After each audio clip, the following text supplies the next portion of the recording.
Abusuya makwaba about POG Media. So my many tries. I times the analysis on my Ghana political stories ni bi and the headlines ni bi na yenso yensa etimi aka yenso ye baba de baba sum my Ghana POG Media. So na nasa shonko na mde call e ama asa da ne da oka ye ho e bra ye djumedi enso ebe so mo na mo gina opepa so na ye de ni e de che enne ensem ni wa na chese ye de ni enso e de che Masloc akachi ame no ka say the acting CEO and so etimi actual krata tintin bi the abo the rather parliament on also the ama the speaker of parliament raba Bagbin wo kwan bi a on also so say Afenyo marking and so etimi dis ka bi no so free Masloc akachi up till now on also emechi asa kana on also who say or the ne nisuo enso ebo the rap parliament wa ira Bagbin enso behwe na chesa Afenyo marking enso etimi aseto sa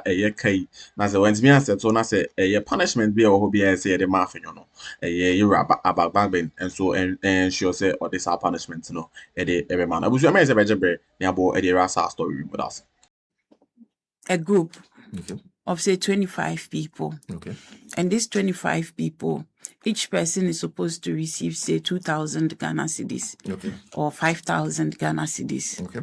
So they do it as a cooperative, like the groups. Okay. Then you will call the group leader. Okay. Then the group leader will be, oh, yes, they came to take our names, they registered us, but the money never came. But in our books, the money has gone. Okay. So the cooperative says we were registered and promised the money will come, but it never came. But in your books, the money is gone. Oh. Some too will say, oh, we were never told that we'll pay.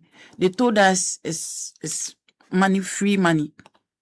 They got the money. Yes. But they were not told. They weren't told. So in recently we did a publication about those who are owing us and those you have to come and pay. So we started making follow-ups and all that. And those were some of the feedbacks we were getting.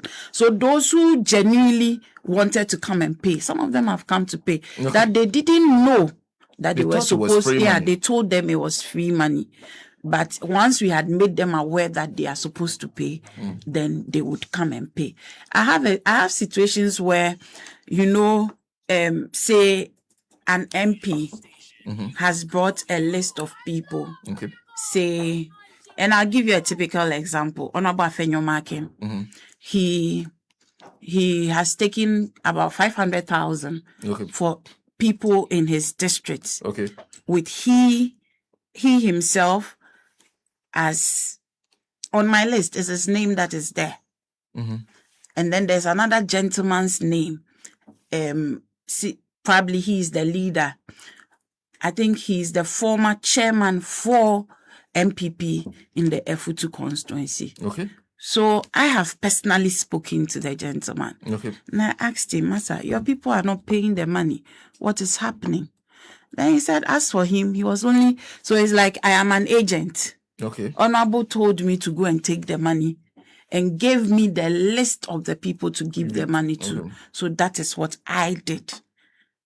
You get it? So in this case, the people do not know. Okay. Maybe they do not know that they are supposed, because even the leader, who is the former chairman that took the money that was supposed to give to the people, he says he doesn't even know that they are supposed to pay. So we should talk to Honorable Afenyo marking. So I have officially written to the Speaker of Parliament on this issue about 500,000. This would do a lot for Masloc. I have another situation where the former is a tourism minister, Katrina Feku. Okay. So she actually, when I started, she came to me and told me that yes, I was called. My DCE called me that the money was ready and Masloc had brought the money and I gave it to my constituency secretary. It was my constituency secretary that did the distribution. Okay. Unfortunately, the constituency secretary is now dead. But everybody can attest to the fact that when the constituency secretary got the money, his lifestyle changed. He married a new wife. He bought a car and all that.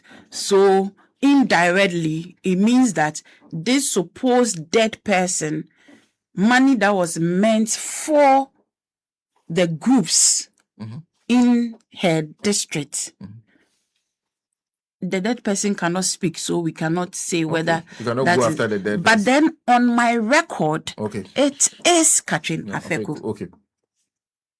So obviously she's the one I'll go after. Okay. So when she came, I engaged her, and she's like, look, okay, so when the thing happened, we managed to collect 60,000 out of the 220 something thousand. Now the 60,000, then she as a person decided that she's now going to turn that money around and give it to a new set of people. But you can't do that. That is Masloc money. Okay. So you have to retire it back to Masloc. So that Masloc would decide what to do with that money.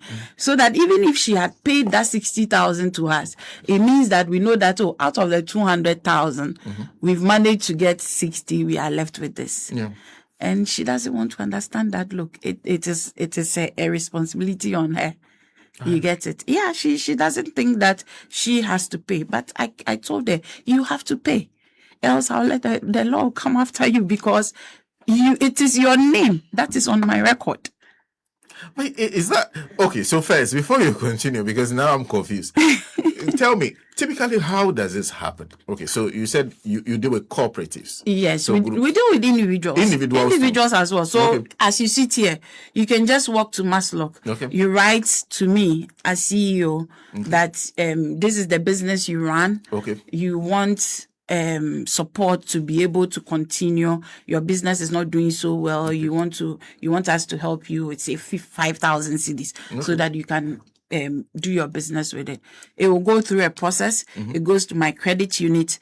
It goes to my credit committee. If you are in Accra, it goes to the region. Okay. Then the region will also go through it, process you, and then they bring it back to us. Then if it is approved by the credit committee, then the disbursements happen. Okay. That is the typical process that an application will go through. Now, we would also sometimes go to your, where you say you are doing your business. Okay. So that when I was going around, there was this gentleman that Masloc had given about 600,000 to in Akuffo, Goso. So I saw in the books that this is somebody that claims he's doing, I think, piggery or something. They had given him money. So I called him. I'm like, look, I'm the new CEO. I'm around in your district. I want to come and see how your business is progressing. At least it will be a case to encourage others to also come and then. A success story. Exactly, a success story that we can use. He told me he was not available at that moment. I said, okay, if you are not available, the business is. So I want to go to where the business is and then go and see, then we can talk later. He said no. So this means that maybe he has traveled with the business. Okay. No, but was it on time with payments and other things? Yes. No, he hasn't paid.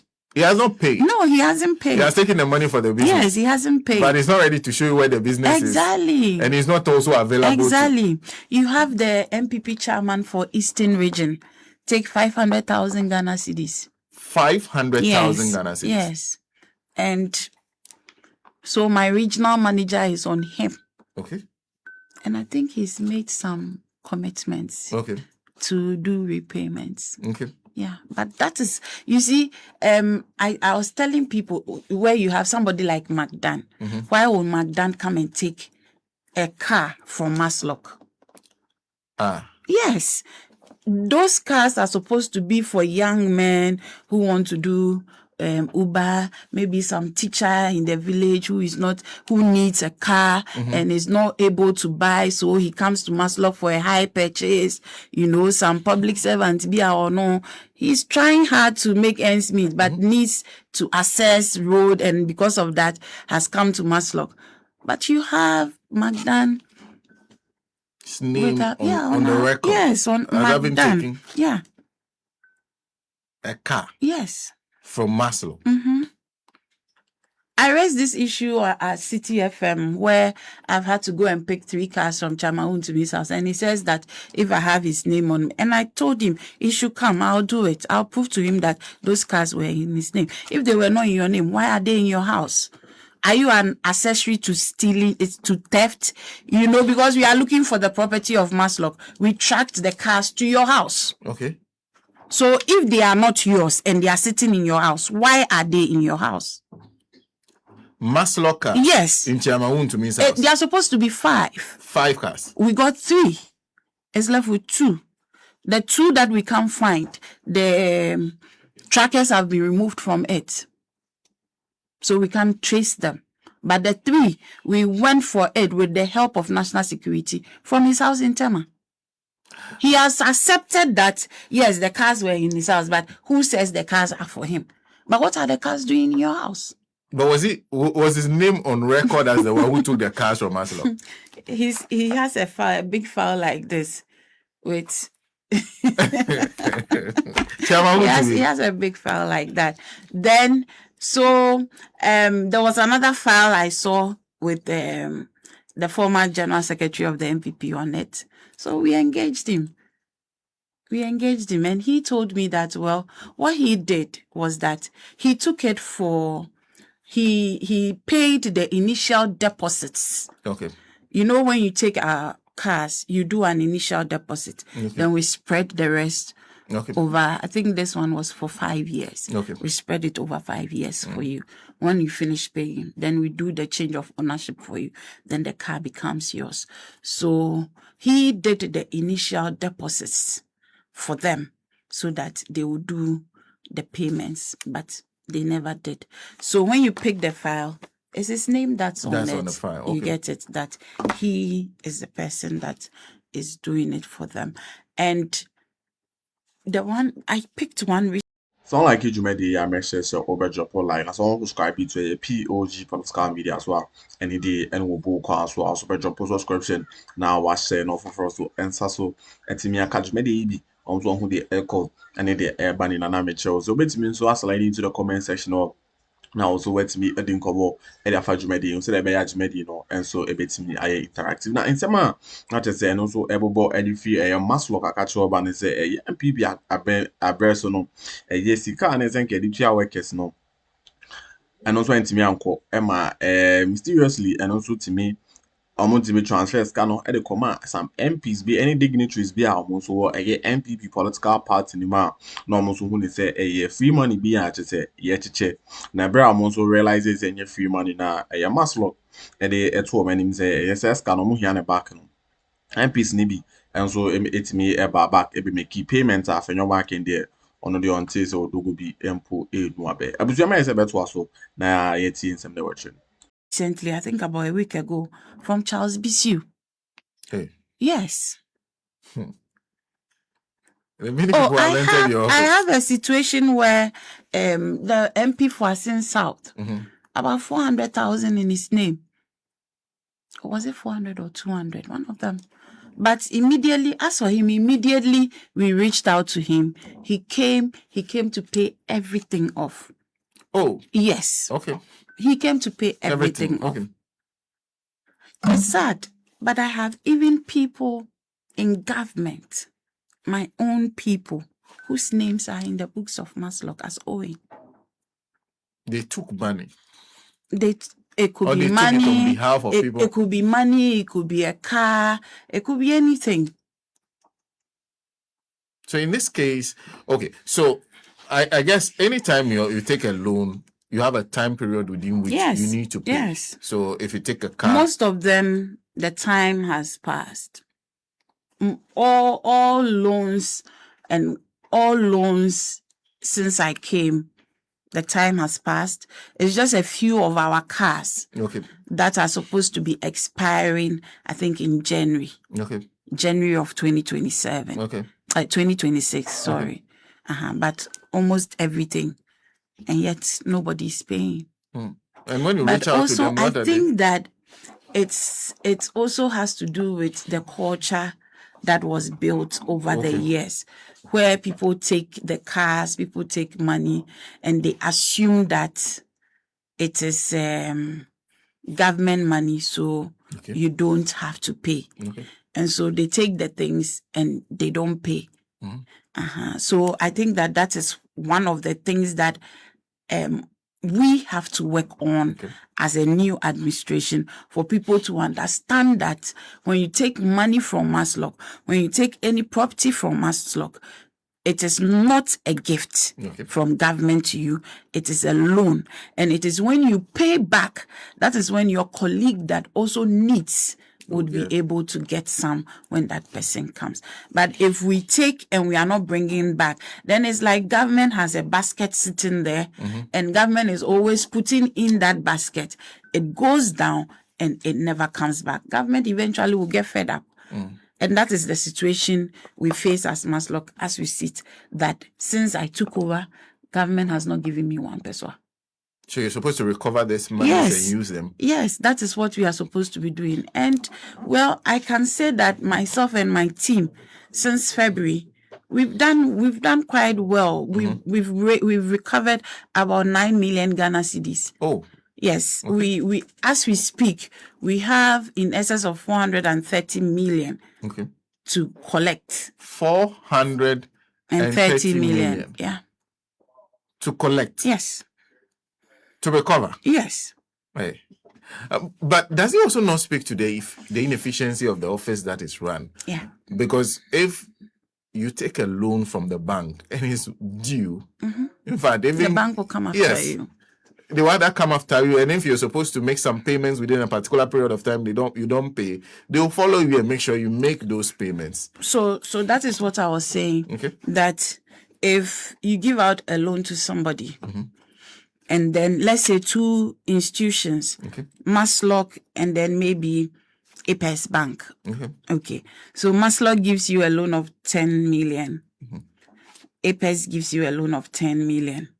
And Masloc, after 3 months, doesn't come after you. You've not done any repayments, and Masloc doesn't come after you. But Apex is always chasing you. You realize that your commitment will be where you are being chased, not where you are not being chased. So that has been the situation where monies go to people and we don't follow up to go and recover. Is it because with the excuse that maybe we don't have the vehicles to go, we don't have resources to go, I've not been given call credits to make calls. Those are some of the excuses I'm getting from the staff. A company that has given out close to $1 billion. Yes. Those are some of the excuses I get since I came. I see. That's sad. Yes. So now sometimes I pick my phone. I pick my phone and I sit and I'll be making the calls myself. Wow. Yes, I make this. I can tell you that this 9 million we have recovered 80% may have come from the effort myself, my 3 deputies. You go to my deputy operations office and she has a full list file on her table and she's making calls, calling them to come and pay. So it has to do with the culture that has been built there over the years, and that has to change. And that is what we are working on to change, so that a lot of education has to go on. People must know that when you take money from Masloc, you have to pay. There's usually a grace period of 1 month, because we believe that if we give you money today and in a month's time we tell you to come and pay, you may not have been able to work too well with it too, but we give you a grace period of 1 month and then the following month. So immediately after the 1 month, the calls must start going. If we don't hear from the person, we must follow up to make sure that this person that took the money is still available and the money is working, and we must get our money back. If that is not done and you stay 3, 4, 5 months, 6 months, and you don't chase the person, obviously, even forget that they owe you they'll money. even forget that they owe. And that is the culture that is there, which we have to work on. And it's great that you're admitting that there are some systemic issues that you need to address. Yes, but could one of those also be the fact that a sizable chunk of the people who owe you are politically exposed persons? Because if there are people within your party that are taking money from you, it becomes difficult for you to pursue them. Yes. So let me give you a typical example of a situation and how I managed it. There was this gentleman that had taken our car, and he came to my office. He came to drop his platinum card. You know the platinum card that he came, and then I'm like, look, so this is very good of you supporting the NDC for the NDC to come to power. Okay. But of course, you want John Mahama to succeed. Okay. And if you want John Mahama to succeed, it means that you have to pay up this money. Okay. Because John Mahama didn't come to put me here to come and fail. Okay. He wants Masloc to succeed. He wants the story of Masloc to change. That is why he says there should be a reset. So he's not only resetting the presidency, he's resetting every aspect of government, which Masloc is part. So I'm happy you are a platinum card holder, but you still need to make this payment. Okay. Else I'm not releasing the car. Okay. And because you had seized the car. Oh yes, I had seized the car. But there's even someone that has been appointed recently. In fact, the person is a board chair. I've seized the car and I've reassigned the car. Wow. Yes. So you're dealing with people in the opposition. I am trying hard. I'm trying hard to, be very hard even on our people. So that it gives me a moral justification to go after the MPP. Okay. If I am not dealing with our people, what right do I have to go after the MPP? Okay. So I'm looking at it as, look, this is something that has been handed to you. Okay. You need to make it work. Okay. And if you want to make it work, you don't have to look at your political biases. They are all Ghanaians first before they become NDC and MPP. And we want Ghana to succeed. If Ghana must succeed, Masloc must succeed. So you first of all have to take away the fact that you're a political person and then now put on your business head and then make sure that that works. And that is what we have been doing so far. And I can tell you, I don't do it aggressively. I do it nicely. So that I make you understand why you need to make the payment. Okay. So I'll ask you, when you heard I had gone for the car from Moon to Miss House, you were happy, weren't you? So why is it that you don't want to pay yours? There's this other gentleman. He went to park his car at the Hajj village. Okay. He was going to Hajj. He had not paid us. He was in arrears, a lot of arrears. So since 2012, and he had not paid. So they called me that they had seen one of our cars at the Hajj village. Okay. They've made announcement. They are not seeing the person. I said, okay, tow the car to the office. When you tow the car to the office, the owner will come. So they brought the car to the office. And I was there when I got a call from one of our big people. In fact, he had sent a message to that person, threatening the person. He won't work for NDC again. He won't do this. He won't do this. So the only message I responded to the message from that big man was that Medasi so come hona ebo a raj medium say POG Media the banaka authentic political headlines and updates are a POG Media so pen also sabet me a copy no who the echo and the banina oh my Ghana political space. Now mention so subscribe still and the also have a drop of subscription or slide into the comment section or now so wait me a dim como a fa a age medium. Now POG yes about na ya baba bi ma ho wan se de be ya e dwumadi no enso e be ye ka be hwe me da se so jebre na ka POG Media ye be se